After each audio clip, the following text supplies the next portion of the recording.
이번 주 제가 생각한 것은 작은 기쁨이라는 것을 생각했습니다.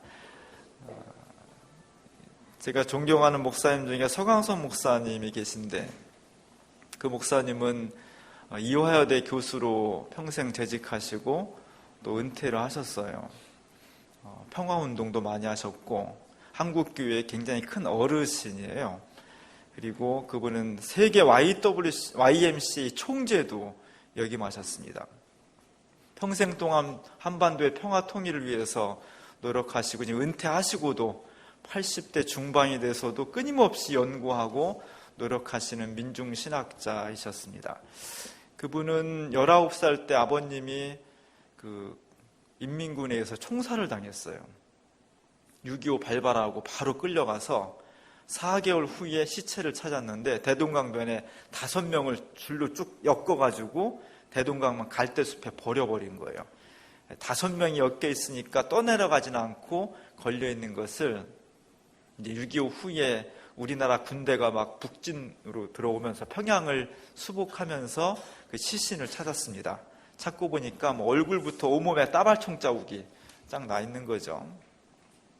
19살 때 그걸 아버지 시신을 봤으니까, 아버님 목사님이었는데 얼마나 분노가 막 찼겠어요. 내가 평생 동안 공산군을 박멸하고 살아야지, 그런 증오심을 가지고 살았는데, 사실은 이분은 평생 동안 평화통일운동에 헌신했습니다. 북한 사람들을 도와주자고 했고, 그렇게 된 것은 60년대에 미국의 유니온 신학대학이라는 곳에 유학을 가면서 그곳에서 마틴 루터 킹 목사님의 비폭력 평화운동을 경험하게 되었고, 그러면서 내가 평화를 일한다는 것은 증오와 미움을 간직해서는 안 되겠다는 것을 절감하게 되었고, 그래서 방향을 전환해서 너무너무 미운 공산당이지만 그들을 사랑으로 끌어안고 평화를 만들어야 된다는 것을 평생 동안 실천하며 살았습니다.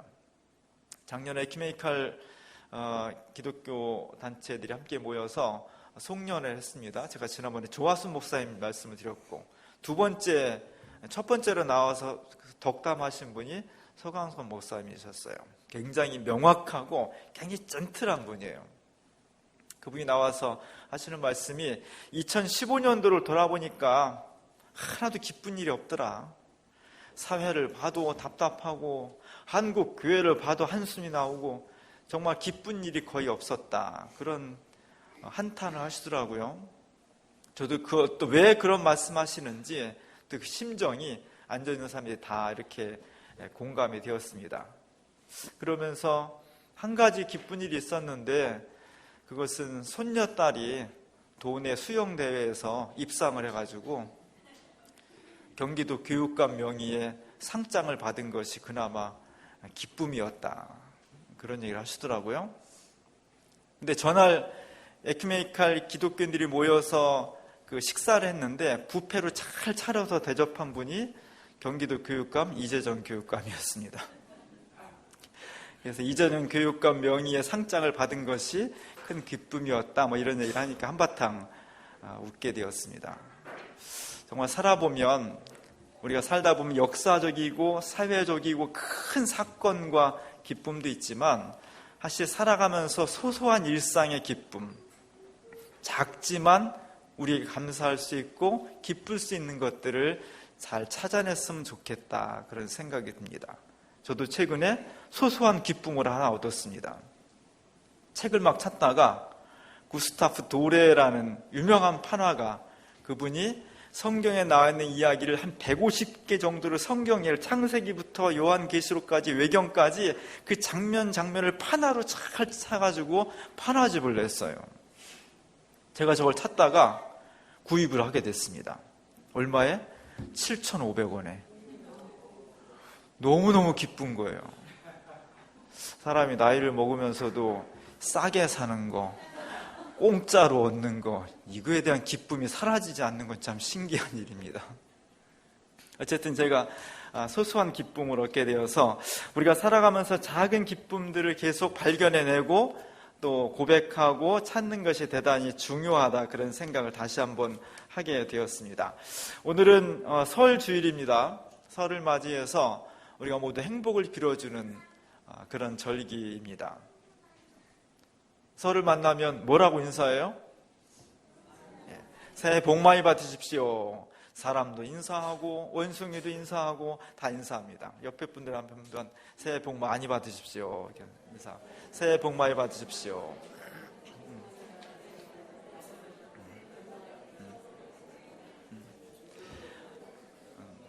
너무 보기 좋습니다. 하나님께서 우리를 보시면서 서로에게 복을 빌어주고 행복하길 원하는 이 모습들이 정말 하나님 나라의 모습이다, 그런 생각이 듭니다. 사실 복 많이 받아라, 복을 빌어주는 것은 좀 기복적인 성격이 있어서 썩 좋지 않은 느낌도 들지만 저는 이 인사가 좋아요. 복 많이 받으십시오. 이 인사가 되게 좋습니다. 왜냐하면 그 말 속에는 정말 행복했으면 좋겠어요. 우리가 삶이 어렵고 여러 가지 시련도 있지만 행복하길 원합니다. 그런 마음이 들어있는 것이고 그것을 빌어주는 거고 그걸 기도해 주는 것이기 때문에 너무너무 좋습니다. 특별히 오늘날 사람들은 일반적인 사고가 사람이 행복하냐 불행하냐 하는 것은 바로 내한테 달려있어. 내가 열심히 살고 내가 정말 정확하게 살고 내가 최선을 다해 살면 행복한 거고, 내가 제대로 못 살면, 내가 불성실하게 살면 행복하지 못해. 행복과 불행의 고난과 책임은 결국 나한테 있는 거야. 이렇게 인간 주체적인 사고와 방식이 일반화되어 있습니다.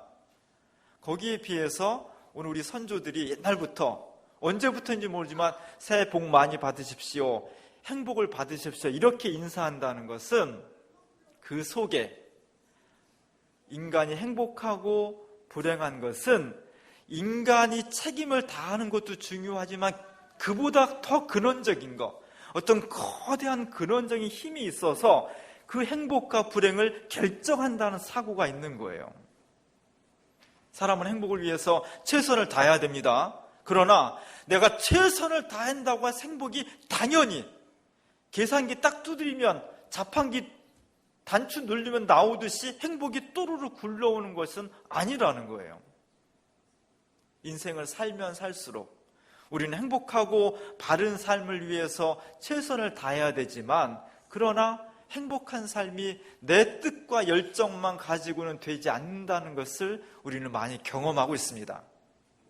행복은 너무나 소중한 것이지만, 그리고 우리는 최선을 다해서 노력을 해야 되지만 결국 그것을 주시는 분은 하나님이시고 인간의 한계를 벗어나는 더 근원적인 능력이 우리 가운데 있다는 것, 우리 선조들은 은연중에 이런 사고방식과 체험을 가지고 살았던 것 같아요. 그런 면에서 복 많이 받으십시오, 행복을 받으십시오, 이런 인사 속에는 아주 중요한 사상이 들어있다고 생각을 합니다. 행복하려면 뭐가 필요할까요? 행복을 위해서, 해피한 삶을 위해서 여러 가지가 필요한데 정말 필요한 것들이 있습니다. 집이 필요해요. 돈도 필요합니다. 건강도 필요해요.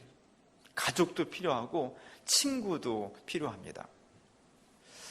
계속 아파 본 사람, 한 3일 정도만 병원에 입원해 본 사람은 건강이 얼마나 중요한 것인지, 내가 특별히 무슨 성공하거나 출세하지 못해도 이렇게 건강하게 호흡하고 여기저기 다니고 생활할 수 있다는 것이 얼마나 큰 축복인지를 절감하게 돼요. 너무너무 추운 겨울날 집이 없어서 한 데서 잠을 잡은 사람은 단칸방이라도 내가 쉴 수 있고 몸을 편히 놓을 수 있는 집이 있다는 것이 얼마나 필요한지, 절실한 것인지를 깨닫게 됩니다. 외로울 때 가족이 있다는 것, 내 친구가 있다는 것, 내가 풍족하지 못해도 돈이 있다는 것, 이런 것들이 인생을 살아갈 수 있는데, 행복한 삶을 살 수 있는데 반드시 있어야 될 요소라는 것을 우리는 경험적으로 알고 있습니다. 물론 이것만 있으면 행복이 완성되냐? 그렇진 않아요. 행복은 이것만 있으면 되진 않습니다. 이것이 많다고 해서 행복이 저절로 보장되는 것도 아니에요. 그러나 행복한 삶을 위해서 건강, 집, 일정한 직업, 가족, 친지, 친구 이런 것들은 행복을 위해서 충분한 것은 아니지만 없어서는 안 될 필요한 조건이에요. 우리의 삶에 있어서 이런 것들이 갖추어질 수 있기를 바랍니다. 오늘 신명기는 사실은 그 얘기를 하고 있는 거예요. 하나님께서 우리에게 인간을 살아가는 데 있어서 반드시 필요한 것들을 채워주신다는 것. 성경을 보면 창세기부터 66권이 요한계시록까지 쫙 있죠. 창세기부터 신명기까지를 모세 오경이라고 말을 해요. 그리고 오경 중에 맨 끝에 있는 신명기부터 여호수아, 사사기, 그 다음에 사무엘, 상하, 열왕기상 이렇게 쭉 연결해서 나옵니다. 이런 거를 신명기 역사서라고 말을 해요. 제가 저런 자료를 찾다 보면 어떤 거는 한 1분 만에 찾아지는 것도 있고 어떤 때는 몇 시간을 걸려서 찾는 것도 있어요. 제가 네이버나 다음에 찾아보니까 안 나와가지고 여러분이 잠든 사이에 제가 미국 가서 찾아왔어요. 찾아와가지고 영어로 돼 있으니까 할 수 없이 또 포토샵으로 불러서 다 한글로 쳐넣어서 그런 게 있는 겁니다. 제가 어떤 거는 막 30분, 1시간씩 하나 찾기 위해서. 여러분 제가 그림 찾는 거 잘 봐주셔야 돼요. 노동이 들어가 있는 거예요. 거기 보면 신명기서부터 열왕기서까지를 하나의 그룹으로 묶어요. 신명기 역사서라고 묶어요. 기차로 비유하면 기차가 10량, 11량 쭉 연결되어 있잖아요. 맨 앞에 있는 기관차, 그게 신명기서예요. 그 뒤에 객차가 사사기, 여호수아, 사사기, 사무엘, 상하, 열왕기, 상하 이렇게 쭉 나가서 하나의 기차를 이루고 있는 거예요. 왜 그것이 기차가 있냐? 동일한 역사관을 가지고 쓰여진 거라는 거예요. 저 당시 시대적 배경은 지금부터 3,500년 전, 2,500년 전 막 그렇습니다. 그 당시의 역사를 기록한다는 건 대단한 거예요. 우리나라로 치면 고조선 시대인데 그때 역사를 기록한다는 것은 대단히 혁명적인 일이에요. 더 놀라운 것은 동양이나 서양이나 대부분의 저 당시의 역사 기록하는 방식은 몇 날, 몇 년, 몇 월, 며칠에 무슨 사건이 있었다. 그 다음 날에 무슨 일이 있었다. 이렇게 쭉 연대기식으로 역사를 정리해가요. 이런 것을 편년체라고 말을 해요. 근데 정말 오래된 시기에 지금부터 3,000년 전에 성경에 나와 있는 식은 이런 편년체가 아니라 역사를 어떤 관점에서 봐야 되는지, 인간 개인과 역사를 어떤 시각에서 판단해야 되는지, 무엇이 선이고 무엇이 악인지 이런 것을 판단하는 명확한 기준을 가지고 있었다는 거예요. 이것을 사관이라고 합니다. 명확한 사관을 가지고 역사를 기록했다는 것이 신명기 역사의 대단히 위대한 점이에요. 저 오래된 시기에. 그 명확한 사관이 뭐냐? 하나님을 믿으면 은혜와 축복을 받고, 하나님을 안 믿으면, 하나님 곁에 있지 않으면 사람이 행복할 수 없다는 겁니다. 오늘 우리가 인생을 살아가면서 집도 필요하고 건강도 필요하고 친구도 필요하고 직업도 필요하고 이런 것들이 행복한 삶에 빠져서는 안 될 중요한 요소인 것처럼 3,000년, 4,000년 전에 성경이 쓰여진 당시의 구약시대에 없어서는 안 될 행복의 필요 조건이 있었어요. 그것은 뭐냐면 땅과 자손이었습니다. 옛날에는 국제법이 어디 있어요? 뭐 사회 동포주의, 인류 보편의 평등 이런 개념이 없어요. 그냥 살아가는 거예요. 한 가문을 이루고 집단을 이루어서 살아가는 겁니다. 먹을 것도 풍족하지 못했고 법이 없는 시대에서 법은 힘이에요. 힘이 센 부족이 약한 부족을 침략하는 거고 땅을 차지하는 거고 생존해 가는 거고 힘이 없으면 죽는 거예요. 그래서 저 당시의 사람들은 첫 번째 요건이 자손이었습니다. 자손을 많이 낳아야만 때를 이루어요. 그래서 다른 부족이 침략해와도 맞서서 싸울 수 있는 군사력이 확보되는 겁니다. 그래서 자손 중에서도 남자가 중요했던 거예요. 남성 중심으로 갔던 거예요. 왜냐하면 군사력이니까. 또 하나, 일을 해야 되는데 노동력이잖아요. 땅을 갈구고 땅을 갈고 씨를 뿌리고 짐승을 사냥하고 이러려면 남성이 필요했던 거예요. 그래서 남자를 많이 낳는, 아들을 많이 낳는 사람이 위대한 사람이에요. 또 하나는 사람은 많은데 식량을 채취할 수 있는, 경작할 수 있는 땅이 없다면 다 굶어 죽는 거죠. 그래서 저 당시에 행복한 삶을 위해서 가장 중요한 두 가지는 땅과 자손이었습니다. 이것이 있으면 생존할 수 있고 존속할 수 있지만 이것이 없으면 생존도 불가능하고 존속하기도 어려웠던 겁니다. 이 두 가지 가장 중요한 핵심 요소를 하나님께서 이스라엘 백성들에게 주시겠다고 약속한 거예요. 아브라함 때부터 4,000년 전부터 계속 약속한 거예요. 그리고 그것을 드디어 하나님께서 이스라엘 백성들에게 주셨다는 겁니다. 아들이 없었던 아브라함 가문에 이삭을 주셨고, 그 이삭을 통해서 하늘의 별처럼 바닷가의 모래알처럼 수많은 자손을 번성케 하셨고, 사람만 많으면 뭐예요? 땅이 있어야지. 젖과 꿀이 흐르는 가나안 땅을 주셨다는 겁니다. 이것이 성경의 증언이고, 그 이유는 이스라엘 백성들이 하나님을 섬겼기 때문에 이런 행복을 누릴 수 있었다는 것이 성경 전체의 핵심이에요. 중요한 것은 이런 과정, 젖과 꿀이 흐르는 가나안 땅에서 하늘의 별처럼 바닷가의 모래알처럼 수많은 사람들이 번성할 수 있는 결과에 이를 때까지 자동적으로 이루어지지 않았다는 겁니다. 사실은 많은 걸림돌이 있었다는 거예요. 많은 어려움들이 있었다는 겁니다. 가장 중요한 것은 이스라엘 백성들이 애굽에서 종살이 할 때 자유를 찾아서 나아가겠다고 했죠. 이집트라는 거대한 제국의 노동력을, 한 사회를 근간으로 이루고 있었던 노동력이 한 번에 빠져나간다 할 때 에집트 바로가 그래 잘 가 이러겠습니까? 모든 수단 방법을 동원해서 다 그 길을, 앞길을 막았던 겁니다. 객관적으로 보면 도저히 빠져나올 수가 없었던 거예요.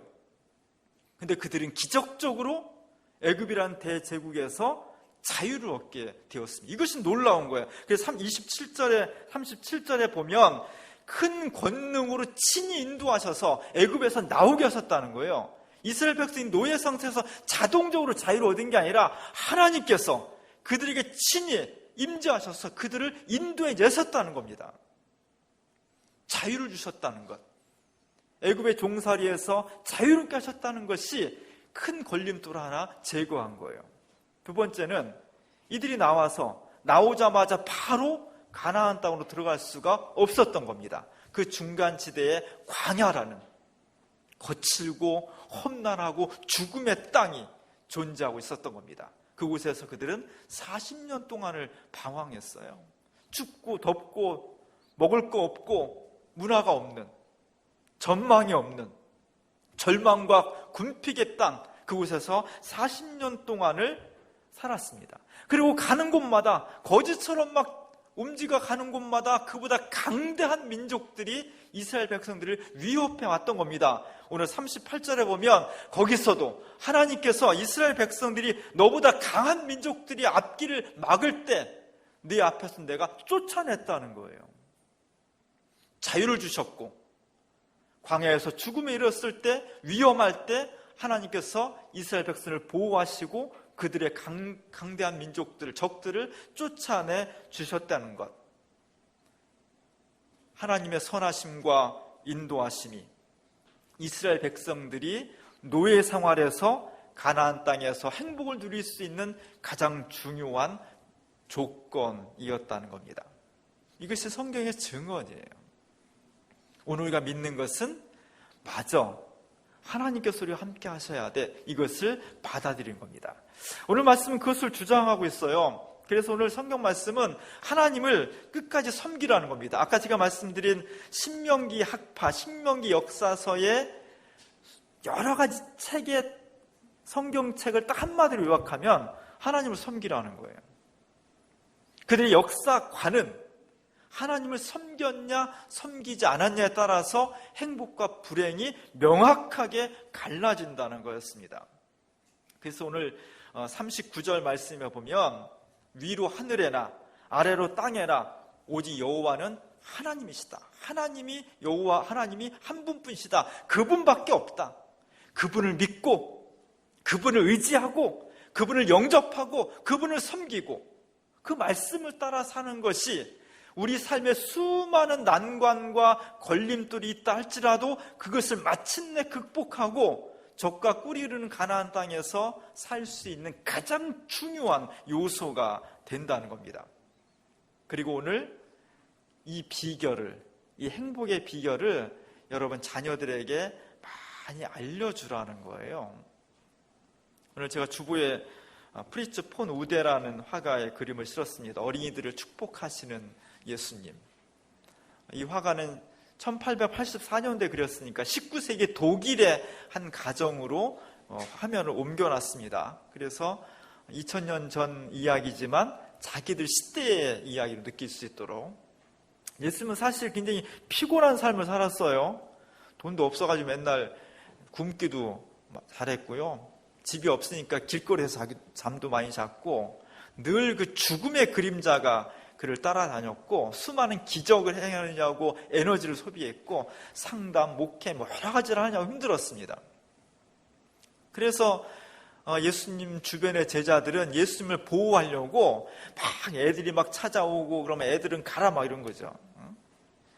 그리고 막 애들 축복해달라고 기도해달라고 하면 예수님 피곤하시는데 왜 자꾸 예수님 귀찮게 하냐 막 승질내고 막 이랬던 거예요. 거기에 비해서 예수님은 몸은 힘들고 피곤하지만 어린아이들이 내게 오는 것을 금하지 말아라. 왜냐하면 천국은 이런 아이들의 것이기 때문이다. 예수님은 그 다음 세대를 특별하게 사랑하셨습니다. 그리고 오늘 아이들을 막 안고 쓰다듬어주고 기도해주고 벌써 몇 명 아이들은 부모님과 함께 기도를 받고 기다리고 있고요. 어떤 아이는 서름에 복받쳐서인지 아니면 감동해서인지 예수님 무릎에 얼굴을 묻고 울고 있고요. 어떤 아이는 손을 예수님 쓰다듬으면서 축복해주고 있습니다. 쭉 줄을 섰죠. 저 뒤에는 어떤 아이는 가난한 아이도 있어요. 맨발이에요. 맨발. 신발을 못 신고 있어요. 예수님도 가난했습니다. 맨발이에요. 가난하든 부하든 어른이든 아이든 혼자 왔든 부모랑 같이 왔든 상관없습니다. 예수님께 오면 예수님께서 아이들을 축복해 주시고 사랑해 주시고 그들이 정말 행복한 인생을 살아갈 수 있도록 기도해 주신다는 거예요. 이게 너무나 소중한 거예요. 여러분 자녀들을 위해서 많이 기도해 주시기 바랍니다. 여러분 자녀들을 많이 축복해 주시기 바랍니다. 아이들을 키우다 보면 화날 때도 있어요. 왼수 같을 때도 있습니다. 그러면 그때는 그냥 차라리 그냥 확 욕을 해버려요. 어이구 저 복 많이 받을 놈 이렇게 욕을 해버려요. 확 욕을 해버려요. 아이들에게 축복을 많이 해주시기 바랍니다.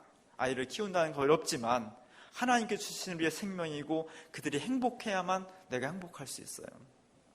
행복은 그냥 주어지는 것도 아니고 내가 아무리 노력한다고 되는 것도 아니에요. 하나님께서 이 아이에게 행복을 주셔야 돼. 그래서 복을 많이 받기 원한다. 또 행복하기 원한다. 하나님께 너를 축복해 주기 원한다. 이런 말들을 많이 해주시기 바랍니다.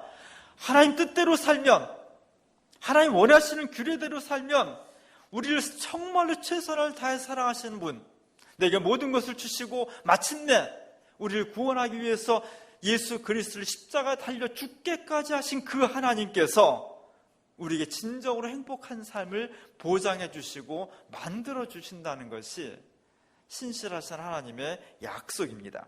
그래서 오늘 마지막 절 40절에 보면 이런 말씀이 기록되어 있어요. 하나님의 규례, 하나님의 명령을 지켜라. 그러면 너와 내 후손이 복을 받아서 하나님이 주시는 땅에서 한없이 오래 살 것이다. 조금 과장은 됐지만 한없이, 한은 있죠. 한없이 오래 살 것이다. 하나님이 주신 땅에서.